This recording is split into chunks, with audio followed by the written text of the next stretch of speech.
Hello friends, welcome है आपका IAS point की यूट्यूब चैनल में। तो देखिए, हमने जो क्लास पढ़ी थी वह थी इंपॉर्टेंट क्वेश्चन की। विज्ञान से रिलेटेड आपके कुछ क्वेश्चन थे, जिसमें मैंने आपको न्यूक्लिक अम्ल के बारे में पढ़ाया था। क्रोमियम एक रासायनिक तत्व है, उसके बारे में, मतलब कि टोटली हमारे जो क्वेश्चन थे वह रासायनिक तत्वों के बारे में बने हुए थे। इसके साथ साथ उसमें जो रासायनिक धातु है उनके बारे में मैंने आपको बताया था। ठीक है, आई होप आपने वो सारी चीज़ें अच्छे से रिवाइज कर ली होगी और आपको याद हो गई होगी। बच्चों को डाउट्स भी आपके सारे क्लियर हो चुके होंगे। और अगर आपको कुछ पूछना है तो आप कमेंट बॉक्स में ज़रूर पूछ सकते हैं। आज का जो हमारा टॉपिक होगा वह होगा कुछ युद्धों से रिलेटिव होगा, और उसमें इतिहास से संबंधित क्वेश्चंस होंगे। तो आप इस वीडियो को लास्ट तक ज़रूर देखिएगा। इंपॉर्टेंट क्वेश्चन की क्लास है, और लास्ट में मैं आपको एक क्वेश्चन दूंगी जिसका आपको आंसर कमेंट बॉक्स में देना ज़रूरी रहेगा। ठीक है, तो स्टार्ट करते हैं हमारी आज की क्लास। देखिए, तो क्वेश्चन नंबर पहला है आपका, मोहम्मद गौरी ने जयचंद को किस युद्ध में पराजित किया था। अगर आपको आंसर पता है तो आप कमेंट ज़रूर कीजिए। जिस क्वेश्चन के भी आपको आंसर पता है तो आप कमेंट ज़रूर कीजिए। ठीक है, कमेंट से क्या होगा कि आपको याद रह जाएगा। याद रहने का सबसे अच्छा तरीका यही होता है कि आप क्वेश्चन के आंसर दो। अब से पढ़ लेने या सुनने से याद नहीं रह जाता है, अगर आंसर देते हैं हम तो हमें याद ज़रूर रहता है। ठीक है, ये गौरी है। मोहम्मद गौरी ने जयचंद को किस युद्ध में पराजित किया था। ऑप्शन नंबर अ देखेंगे, तराइन का प्रथम युद्ध, ब तराइन का दूसरा युद्ध, स चंदावर का युद्ध, और ऑप्शन नंबर आपका द है आपका कन्नौज का युद्ध। ठीक है, तो देखिए कि मोहम्मद गौरी ने जयचंद को हराया था, इस युद्ध के बारे में जानकारी देखिए। तो जो ऑप्शन नंबर स आपका राइट हो जाएगा, मतलब कि चंदावर का युद्ध। आपका ऑप्शन नंबर स आपका राइट हो जाएगा। अब देखो चंदावर का युद्ध, चंदावर का युद्ध मोहम्मद गौरी और कन्नौज के राजा जयचंद के बीच लड़ा गया था। किसके बीच में? मोहम्मद गौरी और जयचंद राजा, जो कहाँ के राजा थे? कन्नौज के राजा थे। ये कहाँ के राजा? तो यह कन्नौज के राजा थे। ठीक है, इसके साथ साथ आप ये देखिए कि अब ये युद्ध हुआ तो इसमें क्या हुआ था कि जयचंद की हार और मृत्यु हुई थी। चंदावर या चंदवार वर्तमान फिरोजाबाद का पूर्व जो वर्ती नगर था। कहाँ का था? जो फिरोजाबाद का नगर था। कहाँ का था? फिरोजाबाद का यह नगर था, जो कि पूर्ववर्ती नगर था। फिरोजाबाद वर्तमान में उत्तर प्रदेश में फिरोजाबाद जिले में मुख्यालय है। मतलब ये कहाँ पर है फिरोजाबाद? तो ये फिरोजाबाद उत्तर प्रदेश में स्थित है। इसका मुख्यालय फिरोजाबाद में ही है, जो पहले इटवा जिले के अंतर्गत आता था। मतलब पहले क्या था, इसका जो मुख्यालय क्या कहा जाता है? इटवा जिले में, परंतु अब इसे फिरोजाबाद के अंतर्गत ही आता है। ठीक है, तो ऑप्शन नंबर से आपका राइट हो जाएगा, मतलब कि मोहम्मद गौरी ने जयचंद को चंदावर के युद्ध में पराजित किया था। ठीक है, चलिए अगले क्वेश्चन पे चलते हैं। अगला क्वेश्चन हमारा यह है, निम्न में से कौन से शहर फिरोज शाह तुगलक द्वारा स्थापित नहीं किए गए थे? स्थापित नहीं किए गए ऐसा बताया गया है, क्वेश्चन पूछा गया है। अब मैं आपको बता दूं कि मैंने आपको जो फिरोज शाह उनके जो स्थापित किए नगरों के नाम मैंने आपको पहले ही बता दिए थे। चलिए एक बार और देख लेंगे हम। तो जो फतेहाबाद था यह फिरोजाबाद द्वारा ही स्थापित किया गया था। जौनपुर भी फिरोजाबाद द्वारा ही स्थापित किया। फतेहपुर, अब फतेहपुर जो हिसार, देखो हिसार के बारे में देख लो कि ये जो तीनों है यह फिरोजाबाद द्वारा स्थापित किए गए थे। इसके साथ साथ जो फतेहपुर है ये स्थापित नहीं किया गया था। अब फतेहपुर के बारे में जान लीजिए। तो फतेहपुर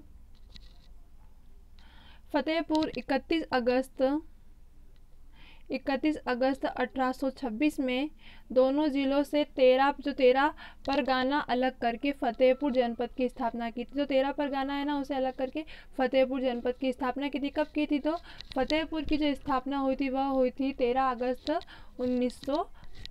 1826 में। आगे देखेंगे हम कि 10 नवंबर 1861 में नवाब वाजिद अली को ईस्ट इंडिया कंपनी का रुहेलखंड और दक्षिण दोआबा जिसमें यह भूभाग को शामिल था देना पड़ा था।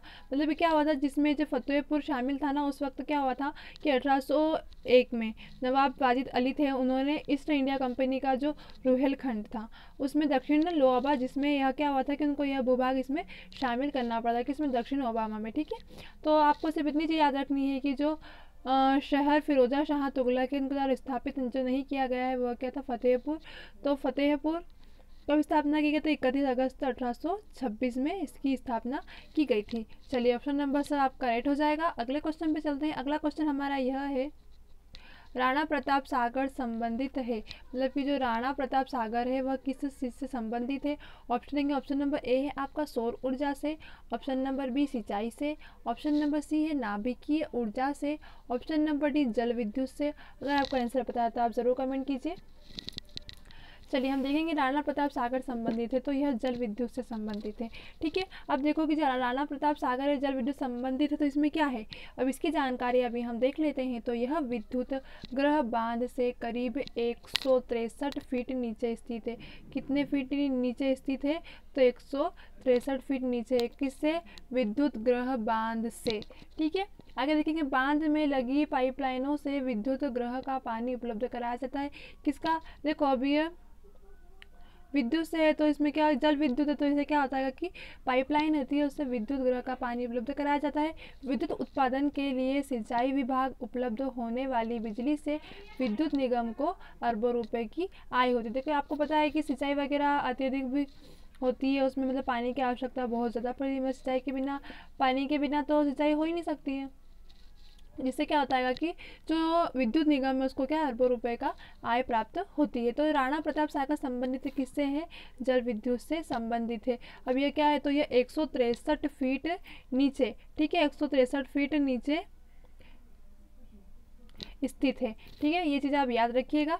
चलिए अगले क्वेश्चन में चलते हैं। अगला क्वेश्चन हमारा यह है, भारत भारतीयों के लिए नारा किस संस्था ने दिया था।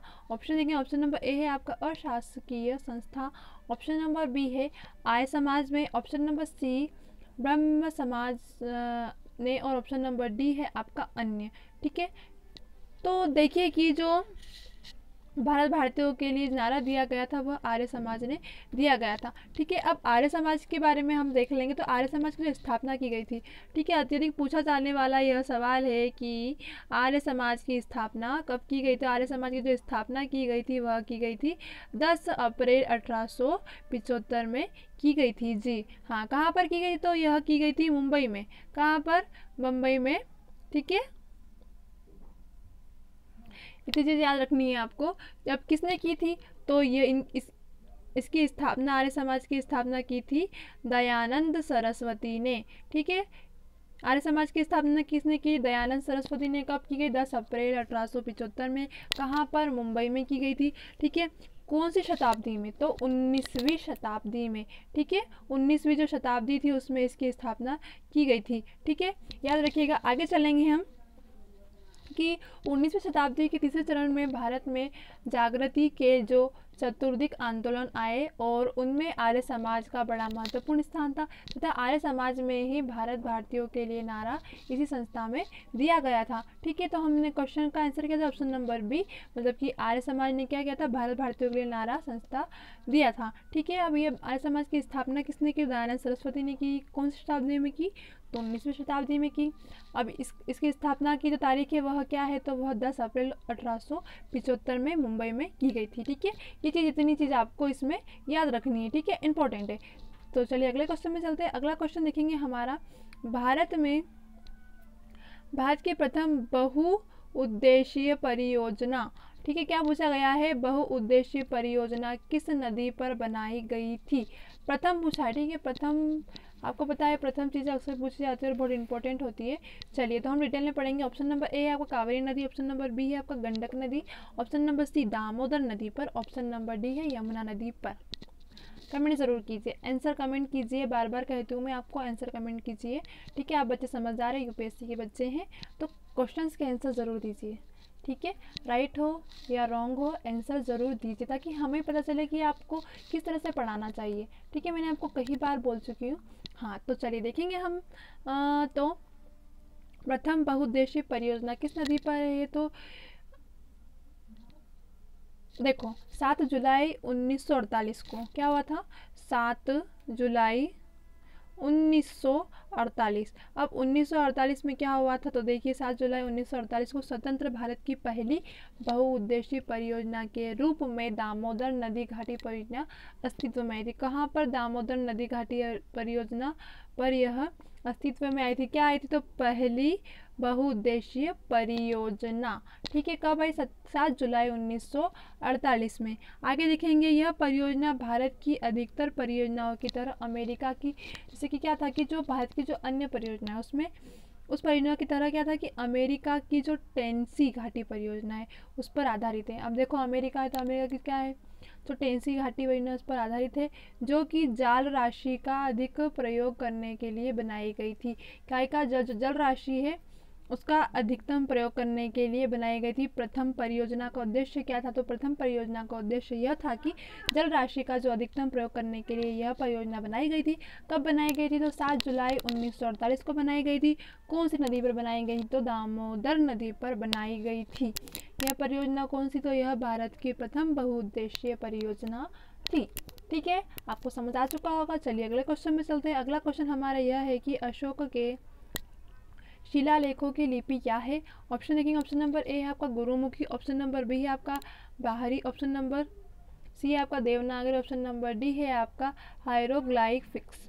तो अगर आपको आंसर पता है तो आप ज़रूर बताइए। तो देख लेंगे हम अशोक की जो शिलालेखों की लिपि है उसके बारे में देंगे। तो अशोक की जो शिलालेखों की लिपि है वह कौन सी है? बाहरी लिपि है। अब देखो बाहरी लिपि में क्या है? तो बाहरी लिपि में अशोक के लेख है वह प्राचीन आर्यों या ब्राह्मणों की निकली हुई लिपि है। किसकी? जो ब्राह्मण लिपि है वो किसकी है? तो आर्यों या ब्राह्मणों से निकली हुई लिपि है। जैनों के प्रज्ञानुसूत्र में लिखा है कि अर्ध मागधी भाषा जिस लिपि में प्रकाशित की जाती है वह ब्राह्मी लिपि या बाहरी लिपि कही जाती है। मतलब कि जो अर्ध मागधी भाषा में लिखी जाने वाली भाषा क्या है? तो ब्राह्मी और यह बाहरी लिपि है। ठीक है, तो अशोक के जो शिलालेख है वह कौन सी लिपि में है? तो वह बाहरी लिपि में है। ठीक है, अब यह किससे व्याख्या है? तो यह आर्य और ब्राह्मणों से निकली हुई भाषा है।